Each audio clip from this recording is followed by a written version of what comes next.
Presiden Prabowo Subianto memberi pernyataan bersama Ketua Umum Partai soal gelombang demonstrasi hingga kerusuhan, Minggu. Lalu apa saja poin-poin pentingnya? 1. Negara menghormati kebebasan berpendapat. Prabowo mengatakan negara menghormati dan terbuka terhadap kebebasan penyampaian pendapat dan aspirasi yang murni dari masyarakat. Kebebasan akan dihormati berdasarkan UU bahkan konvensi internasional. Negara menghormati dan terbuka terhadap kebebasan penyampaian pendapat dan aspirasi yang murni dari masyarakat, ujar Prabowo. Kami menghormati kebebasan berpendapat seperti diatur dalam United Nations International Covenant on Civil and Political Rights Pasal 19 dan Undang-Undang Nomor 9 Tahun 1998, tambahnya. 2. Aparat melanggar akan diproses. Prabowo mengatakan pemerintah akan memproses aparat yang membuat kesalahan ataupun membuat pelanggaran.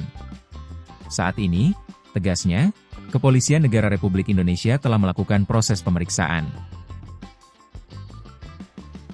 Ini telah saya minta dilakukan dengan cepat, dengan transparan, dan dapat diikuti secara terbuka oleh publik, lanjutnya lagi. 3 anggota DPR yang keliru dinonaktifkan. Pernyataan Prabowo kemarin juga memuat bagaimana sejumlah anggota DPR dinonaktifkan. Hal ini disetujui partai politik, merujuk ungkapan para politisi tersebut yang dianggap keliru. 4. Kebijakan tunjangan DPR dicabut dan moratorium kunjungan luar negeri. Dalam pidato tersebut Prabowo juga mengatakan bahwa DPR setuju mencabut kebijakan tunjangan dan melakukan moratorium ke luar negeri.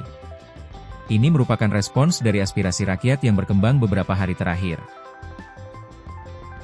5. Negara wajib hadir dan melindungi rakyat. Prabowo mengatakan penyampaian aspirasi bisa dilakukan secara damai.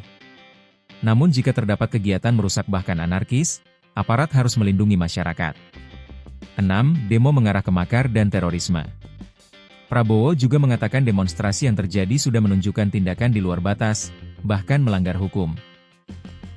Bahkan ada yang mengarah ke makar dan terorisme. 7. Kepolisian TNI mengambil tindakan tegas. Prabowo juga memberi lampu hijau ke kepolisian dan TNI untuk mengambil tindakan yang setegas-tegasnya terhadap penyimpangan dalam unjuk rasa, terutama pengerusakan fasilitas umum. Bahkan ini sesuai dengan hukum yang berlaku.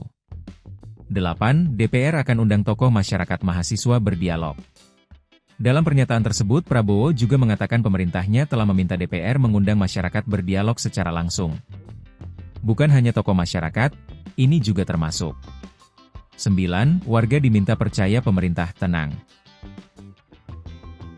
Prabowo meminta seluruh warga negara untuk percaya kepada pemerintah dan tetap tenang. Ia mengatakan pemerintah yang ia pimpin bertekad untuk selalu memperjuangkan kepentingan rakyat dan bangsa. 10. Menjaga persatuan nasional dan jangan mau diadu domba. Prabowo juga meminta semua pihak menjaga persatuan nasional. Ia meminta jangan sampai mau diadu domba.